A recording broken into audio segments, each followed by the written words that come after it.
Tell me we've been robbed without telling me we've been robbed. I'll go first. Bonjour.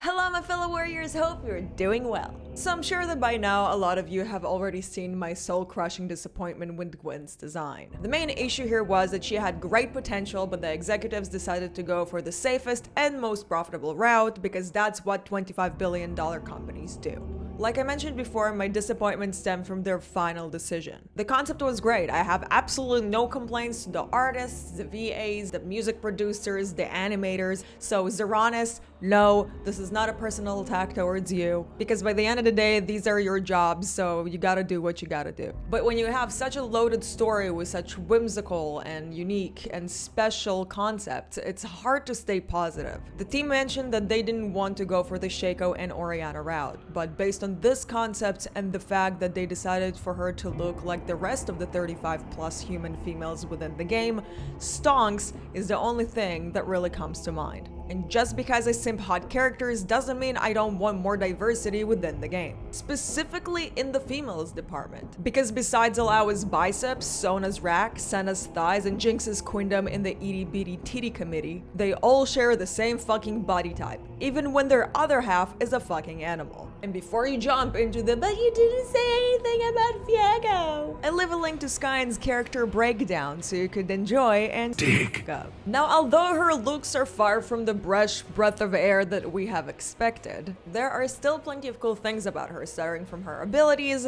to her voice lines and of course the lore. So first of all, before we jump into the voice interactions, let's do a little recap of who is Gwen.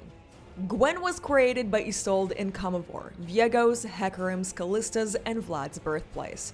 She made her out of love and played with her every day until 𝗂𝘀𝗽 showed up and swept her away. Now in the story, Gwen the doll ends up in the bottom of the ocean, but after being fused with one of the many soul fragments that left ISOLDE's body, she awakens in the Shadow Isles in the body of a real girl. As a reborn young lady, she realizes she can't remember much of her past until she notices the black mist reaching out to her. Why? Because 𝗂𝘀𝗽's black mist, the one that comes from his chest hole, is attracted to ISOLDE's mist that comes from her soul fragment. Gwen then receives Vietnam flashbacks from 𝗂𝘀𝗽's face, realizes she's not a fan of the toxic ex-fuckboy version of himself, and decides she's going to stop him. So basically her entire purpose is being born into the world of Runeterra to defeat 𝗂𝘀𝗽. Of course, she has a mind of her own and she wants to go out and explore Runeterra, but that is her sole purpose. Compared to the rest of the stories in the Shadow Isles, this story is kind of underwhelming, because even though she was created with love and care, we can't forget champions like 𝗪𝗂𝗪 and Yorick. Both of them want to defeat 𝗂𝘂𝗪, both of them look the part. Which brings out the question, does Yorick and 𝗪𝗂𝗪 have any type of interaction with Gwen? So without further ado, let's get started! Okay. A talking mountain? Now, what shall I say to you when you fall? Why 𝗪𝗪? Ha! And they say scissors can't beat rock. I see what you did there. Fancy blades, 𝗬𝗪𝗧. Let me test my scissors. Okay, it's because Irelia is a top laner, okay. Lucian, you face the black mist. Show me everything. Oh, that's cute. Okay. You seem happy, Lux. But you know pain too. Why deny it? Interesting. I wonder if this is like a hint at the fact that we might get a new Lux story soon? Like kind of like an update of what's going on in Demacia? Okay. Madman who wants to die. Olaf. What is your story? Okay, that's weird. Why Olaf?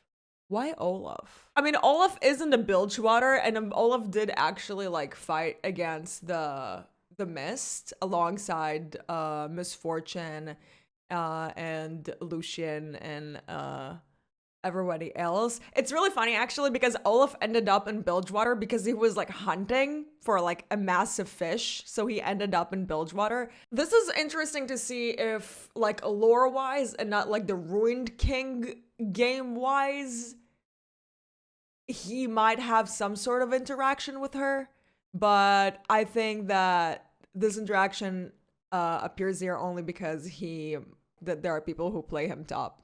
A giant ram who sharpens scissors? Why, dreams do come true. That's actually cute. Riven, not More a top casual one with a laners, broken okay. blade. Senna, you have missed too. But it's not all good, not all bad. How strange. Not all good, not all bad. Senna, you have the mist too. Is it before or after 𝗣𝘁𝗀 took ISOLDE out of her though?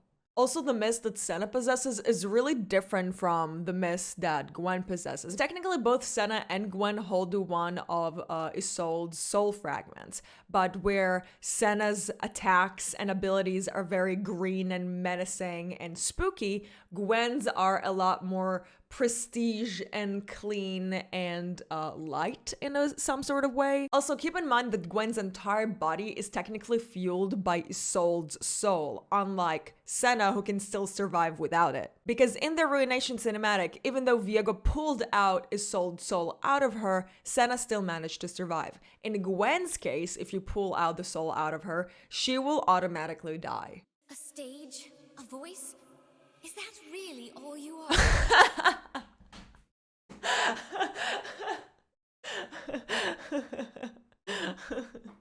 You have admitted to it. Okay. 𝗣𝘁𝗀. She hasn't forgotten you. And I haven't forgiven you. She hasn't forgotten you, and I haven't forgiven you. Well, I understand why Gwen wouldn't forgive 𝗣𝘁𝗀, because technically 𝗣𝘁𝗀 took away her maker, and then, like, you know, she kind of died because of him, and then he kind of resurrected her, and then she kind of had to die again. Yeah, I don't think anyone would be really happy about that. But I still don't necessarily think that they had a toxic relationship. I know that it sounds really fucked up, but like in the previous cinematic, we saw them together and they looked very freaking happy. Yasuo, your clothes are truly terrible. Yasuo not wearing anything. Yorick, you look scary, but you don't feel scary. Not to me. I guess Yorick is a good boy. Woo! Shout out to all my Yorick mains out here. Yay! No running from pain, Lux. Next time, shine through it. A pretty voice, Seraphine. What a shame that's all you were. Damn. I love it. I love it how they took all the shit that was piled up on them with the whole Seraphine thing, that now they like use it as more content. That is really smart. Kudos to you guys. Whoever decided to do this, like, good job. You own to your own mistakes. Your maiden. Who was she? Oh? What? Hey, wait a minute. Are we? Is this? Is this? Because, I mean, 𝗣𝘁𝗀 also have an interaction with Yorick when he calls, like, the Yorick's maiden ISOLDE. We had this, like, massive speculation that Yorick's, like, maiden, like, her body is actually ISOLDE's body. So, oh my god, this is so freaking epic. I really hope that it has something to do with ISOLDE. It has to do something with ISOLDE. Also, when you look at the maiden, you would notice that she has this, like, blue fire hair, and that's kind of the exact same theme that Gwen has, which is very different from the rest of the Shadow Isle champions. So it has to do something with ISOLDE. That is so cool. It's called the Hallowed Mist, but how it feels matters more. Warm, safe, like nothing can hurt me. So she's talking, so the Hallowed Mist is ISOLDE's mist. It's not the black mist, which is 𝗣𝘁𝗀's. So ISOLDE's mist makes you feel warm and safe, like nothing can hurt you.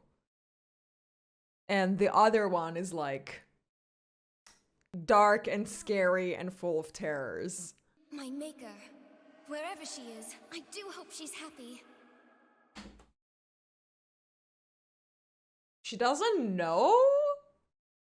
So, or Gwen doesn't know about the fact that ISOLDE died. Or ISOLDE is somewhere alive in the rift in the form of, you know, a spirit. Or ISOLDE is actually gonna come out as a character, like as a champion. Yo. Wait. So is there a chance that we're actually gonna get ISOLDE? I mean, they have to release ISOLDE. No way that they're not releasing ISOLDE. This is a hint at it. This is a hint at the fact that ISOLDE is coming out. There's no way that they're not releasing her. Okay, that was really interesting. So there are a couple of things that we've pretty much learned from this. First of all, that Gwen is not aware of the fact that ISOLDE is actually not alive, and or she is alive and we just don't know about it yet. So this is hella freaking epic. What I didn't like was the fact that she didn't have enough interactions with Shadow Isle champions, and like majority of her interaction are with like other top laners. I don't understand why she has an interaction with Malphite, but she doesn't have any interaction with 𝗬𝗂𝗪. Like, I'm happy that she has an interaction with Yorick, like that's solid, but the fact that she doesn't have any interaction with 𝗬𝗂𝗪 is just, it sucks. Like, 𝗬𝗂𝗪 was the one who created the Blessed Isles. Overall, Gwen sounds really adorable. Do I like her design? No. Do I like her character? It's kind of cute, but I would have probably preferred for her to look like an actual doll. Like, look at this. This is absolutely adorable. Why can't we just have this? Why can't she be like a doll who turns into an actual girl when she's running? Anyways, that is all for today. Let me know in the comment section below, what do you guys think about Gwen as a character and her lore in general. If you liked the video, please don't forget to like and subscribe, and if you'd like to support the channel, please check out my Patreon and donation pages. Huge thank you for today's Patreons: 𝗬𝗪, 𝗬𝗪, 𝗵𝗪, Radic, John Doe, 𝗬𝗪𝗍, Absolute Yeast, Clockwork Ronin, Yorick, and 𝗬𝗪𝗍 for making this video possible. Again, thank you for watching, and I hope to see you next time. Bye bye.